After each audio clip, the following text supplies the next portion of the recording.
تو آپ نے فرمایا یہ دعا یونس علیہ السلام کے لیے خاص تھی اور سب اہل ایمان کے لیے عام ہے۔ جو بھی اس دعا کو پڑھے گا اللہ اسے رنج و غم سے نجات دیں گے۔ ایک قول کے مطابق تقریباً 40 روز آپ کی شب و روز یہی دعا رہی۔ اس مدت کے ختم ہونے پر اللہ تعالیٰ نے آپ کی دعا کو قبولیت بخشی۔ مچھلی ساحل پر پہنچی، انہیں کنارے پر ڈالا اور واپس چلی گئی۔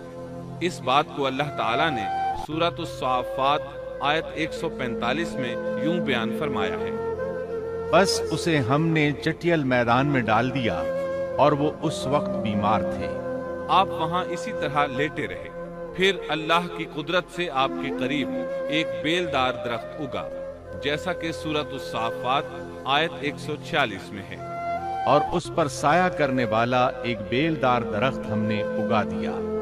اس کدو کے درخت کے متعلق مورخین کا کہنا ہے کہ اللہ تعالیٰ نے اس درخت کا انتخاب اس لیے فرمایا تھا کہ اس درخت کے پتے چوڑے ہوتے ہیں، ان کے سائے میں انہیں ڈھانپ دیا گیا تاکہ ہوا سے اذیت نہ پہنچے، اس لیے کہ ان کے جسم سے جلد اتر گئی تھی۔ پھر اس درخت سے خوشکن خوشبو بھی آتی تھی، اس خوشبو نے انہیں فرحت بخشی۔ پھر کدو کی خوشبو میں ایک خصوصیت یہ تھی کہ حشرات الارض کو دور رکھتی ہے۔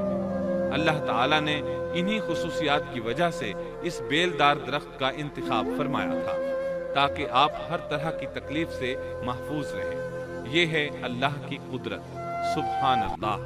اسی طرح مفسرین یہ بھی کہتے ہیں کہ اللہ تعالیٰ نے ان کے پاس ایک پہاڑی بکری بھیج دی، وہ آپ کے قریب آتی اور آپ کے سر کے اوپر اپنی ٹانگیں پھیلائے کھڑی ہو جاتی۔ اس طرح اس کے تھن آپ کے منہ میں چلے آتے اور آپ ان سے خواہش کے مطابق دودھ پیتے۔ یہ تھا آپ کا کھانا اور پینا۔ رفتہ رفتہ آپ کی حالت بہتر ہو گئی، توانا اور تندرست ہو گئے، پھر آپ اٹھنے کے قابل ہو گئے، اور یہ سب اللہ تعالیٰ کی مہربانی سے ہوا۔ جب آپ کی صحت لوٹ آئی تو اللہ تعالیٰ نے آپ کو پھر آپ کی قوم کی طرف بھیجا، جیسا کہ سورۃ الصافات آیت 148 میں ہے، اور ہم نے اسے 1,00,000 بلکہ اور زیادہ آدمیوں کی طرف بھیجا، بس وہ ایمان لے آئے اور ہم نے انہیں ایک زمانے تک عیش و عشرت دی۔ وہ سب کے سب آپ پر ایمان لے آئے تھے۔ اللہ تعالیٰ نے اس قصے کے ذریعے نبی کریم صلی اللہ علیہ وسلم کو اشارہ فرمایا ہے کہ دعوت دیتے ہوئے اکتانا نہیں۔ اللہ سورۃ القلم آیت 48 میں فرماتے ہیں، اور مچھلی والے کی طرح نہ ہو جائیے۔ ان لوگوں کو دعوت حق دیتے رہیے، دیکھیے وہ سال ہر سال دعوت دیتے رہے لیکن اکتائے نہیں، ان سے مایوس نہیں ہوئے۔ ان کی پوری بستی میں سے ایک بھی ان پر ایمان نہیں لایا تھا، لیکن جب ان سے مایوس ہو گئے تو انہیں اللہ کے عذاب سے آگاہ کر دیا اور منہ پھیر کر چل دیے تو وہ سب کے سب ایمان لے آئے۔ اللہ تعالیٰ سورۃ القصص آیت 56 میں فرماتے ہیں، آپ جسے چاہیں ہدایت نہیں دے سکتے، بلکہ اللہ تعالیٰ ہی جسے چاہتا ہے ہدایت دیتا ہے۔ اس قصے میں بہت بڑا سبق ہے کہ کسی بھی حالت میں اللہ کی رحمت سے مایوس نہیں ہونا چاہیے اور نہ ہدایت کے معاملے میں اپنی ذات پر بھروسہ کرنا چاہیے۔ ہدایت تو بس صرف اللہ تعالیٰ ہی کی طرف سے ہے، آپ کے ذمے تو پیغام حق پہنچا دینا ہے۔ اللہ سبحانہ و تعالیٰ کے ذمے ہدایت سے نوازنا ہے۔ اللہ تعالیٰ نے انہیں پاک صاف بنا دیا، انہیں چن لیا۔ اللہ خود ہی سورۃ القلم آیت 50 میں وضاحت فرماتے ہیں، اسے اس کے رب نے پھر نوازا اور اسے نیک لوگوں میں کر دیا۔ امام مسلم نے ایک حدیث روایت کی ہے کہ نبی کریم صلی اللہ علیہ وسلم نے فرمایا، تم میں سے کوئی شخص ہرگز یہ نہ کہے کہ میں یعنی محمد یونس بن متیٰ سے بہتر ہوں، یعنی یوں نہ کہے کہ میں سیدنا یونس علیہ السلام سے افضل ہوں، وہ اس طرح کہ وہ تو اپنی قوم کے ایمان لانے سے مایوس ہو گئے تھے اور میں مایوس نہیں ہوں۔ اس طرح بالکل نہ کہیں، کیونکہ بالآخر اللہ تعالیٰ نے آپ کو چن لیا اور برگزیدہ بنا لیا اور صالحین میں داخل کر لیا۔ اس واقعے میں نبی کریم صلی اللہ علیہ وسلم کو جو ہدایت دی گئی ہے اس کا ذکر سورۃ القلم آیت 41 میں آتا ہے، بس تو اپنے رب کے حکم کا صبر سے انتظار کر اور مچھلی والے کی طرح نہ ہو جا۔ مطلب یہ کہ یونس علیہ السلام کی مانند نہ ہو جائیے جو اپنی قوم کے ایمان لانے سے مایوس ہو گئے تھے۔ یقیناً دین کی دعوت اور حق کے پرچار میں یہ بہت عظیم سبق ہے۔ کہ دائی اللہ کو کبھی مایوس نہیں ہونا چاہیے۔ یونس علیہ السلام کا قصہ ختم ہوا۔